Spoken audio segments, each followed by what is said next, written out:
科中间我们讲，它是最好调的。哎，哪怕10年、20年的慢性咽炎、喉炎、没和气，也都是很好调的啊。这么多年没这么轻松过。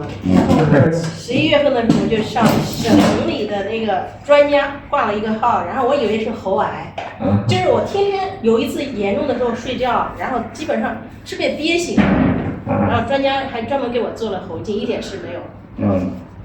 所以回来虽然不怕了，那更郁闷了。